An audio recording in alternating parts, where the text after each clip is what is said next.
Bonjour à tous et bienvenue sur ma chaîne Tout en roue libre. Aujourd'hui, on va voir les 7 indispensables à avoir et à connaître quand on roule en deux roues en Thaïlande. Mais avant ça, je vais vous refaire une petite présentation du scooter pour ceux qui n'ont pas vu la vidéo précédente. Voilà. Seconde présentation du modèle Honda XADV 750 qui est toujours en ma possession depuis quelques semaines maintenant. Je prends toujours du plaisir à rouler avec. Elle est vraiment incroyable. Donc si vous avez la chance de pouvoir rouler avec, de la louer en vacances, n'hésitez pas une seule seconde, il faut absolument la tester. Donc je rappelle, hein, c'est une année 2026, elle est très récente. On est toujours en plaque rouge. Donc dans quelques jours ou voire même une semaine, maximum 2 semaines, il faudra repasser en plaque normale, donc en plaque noire. Au niveau de la face avant, très agressive, j'adore. Elle est juste sublime. Je le vois hein, quand je roule avec, les gens me regardent, me posent des questions et parfois m'arrêtent même pour la regarder de plus près. Donc au niveau du changement sur ce modèle 2026, on n'a pas de clignotant extérieur. Les clignotants sont intégrés directement dans les phares. On va faire un petit test, on va mettre le clignotant. Hop. Donc voilà, ça pour ma part c'est vraiment un point positif. Ce point-là, franchement, je valide à 400%. Merci Honda. Au niveau de l'écran, on a un écran 5 pouces TFT avec 5 modes d'aide à la conduite. On va les voir tout de suite. On a le mode sport, on a le mode pluie, on a le mode gravier, on a les modes utilisateurs qu'on peut configurer nous-mêmes et on a le mode standard. Au niveau du coffre, on dispose de 22 litres. C'est pas énorme, mais on va dire que c'est suffisant pour ce modèle que j'apprécie encore une fois. Au niveau des freins avant, alors le frein avant il est juste exceptionnel. Si vous avez besoin de freiner en urgence, croyez-moi, ça fera le travail. Les doubles disques font excellemment bien le travail. Au niveau du poids de la moto, on est à 237 kg. Elle est assez lourde, faut être honnête. Quand on est à l'arrêt, c'est assez compliqué. Pour la hauteur, moi j'ai pas de problème au niveau de la hauteur de la moto vu que je fais 1m81, donc j'ai les deux pieds qui touchent le sol à l'arrêt.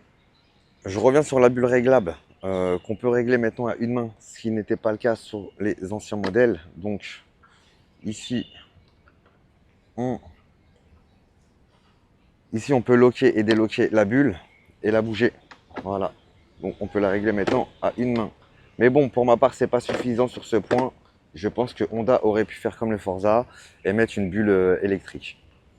Alors attendez, je vais couper. Hop. Pour le cadre de la moto, on a un type diamant en tube d'acier. La suspension avant avec une fourche inversée et la suspension arrière avec un bras oscillant en aluminium.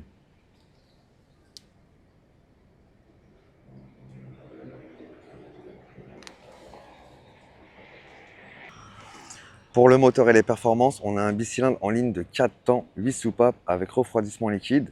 C'est une cylindrée de 745 cm3, puissance maxi de 58 chevaux, 6750 tours minute. Là, au niveau de la transmission, on a une boîte à double embrayage DCT à 6 rapports et optimisée dans cette version pour plus de douceur en basse vitesse. Et sa consommation des 3,6 litres au 100 km. Voilà pour cette petite présentation. Maintenant, on va rouler avec et on va voir les 7 indispensables à connaître et à avoir en Thaïlande en deux roues. Hop. Je me mets en mode standard.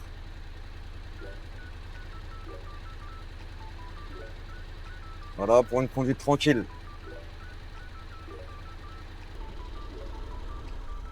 On commence avec le point numéro 7.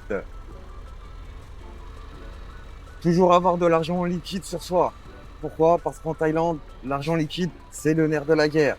Si vous vous retrouvez dans une zone rurale et que vous êtes en panne d'essence, votre carte bancaire ne vous servira absolument à rien du tout.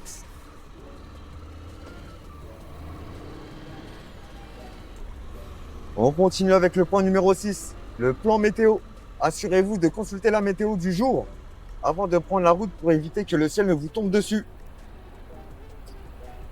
Et en bonus, je vous conseille d'acheter un petit poncho au 7-Eleven que vous pourrez laisser dans votre coffre en cas de pluie. Et ça vous coûtera seulement 70 bahts.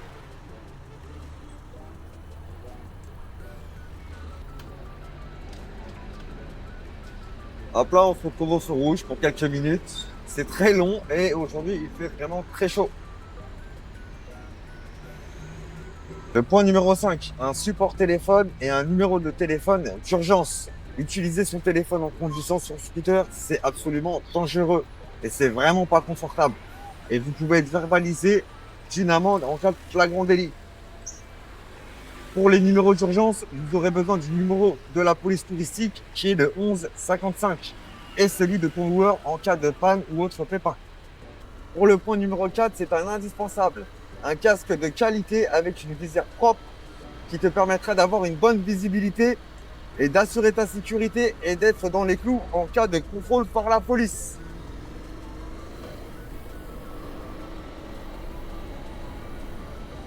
Encore un autre feu rouge. Du coup, on va passer au point numéro 3. Un indispensable qui sont les gants de conduite. Parce qu'avec la chaleur, tu peux avoir les mains moites et une mauvaise prise sur la poignée d'accélération. Donc les gants, c'est parfait pour bien contrôler la poignée de gaz et en cas de chute, tu auras les mains protégées. Je me suis arrêté 2 petites minutes pour vous présenter le point numéro 2. Une trousse de secours, c'est l'élément indispensable, vraiment indispensable, qui manque à 99% des motards sur la route. Donc pour le point numéro 2, je vous présente ma petite trousse de secours que j'ai fait moi-même. Alors j'aurais pu l'acheter sur Amazon ou sur une autre plateforme ou en ligne, mais j'ai décidé de la faire moi-même parce que pour les premiers secours, je sais ce que j'ai besoin. Par expérience, j'ai déjà eu des petits problèmes avec la moto, donc je sais qu'est-ce qui est utile. En premier, j'achète toujours des cotons-tiges. Donc c'est ce genre de coton-tige, c'est vraiment des grandes tailles et des gros cotons-tiges. C'est tout simplement pour appliquer le produit sur la plaie pour éviter de mettre les doigts et d'infecter. Ensuite, je prends une solution saline. C'est le premier produit que j'applique lorsque j'ai une plaie pour nettoyer. Et ensuite, j'applique de la bétadine pour désinfecter tout simplement. C'est très efficace. Et sauf erreur de ma part, en France, il me semble qu'on ne peut plus en acheter. Alors, je n'ai pas la raison du pourquoi du comment, mais en Thaïlande, c'est disponible, donc n'hésitez pas.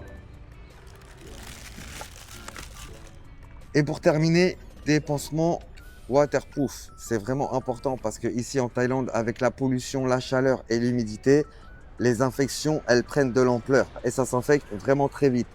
Donc pensez vraiment à prendre des pansements waterproof. Vous les trouverez dans n'importe quelle pharmacie en Thaïlande, c'est disponible et c'est pas cher.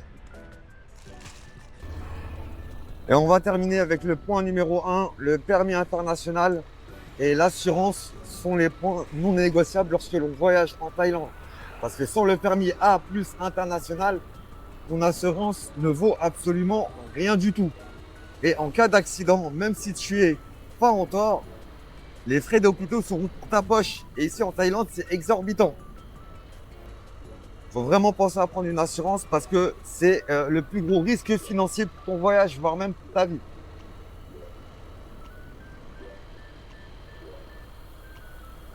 Donc, merci à ceux qui ont regardé cette vidéo.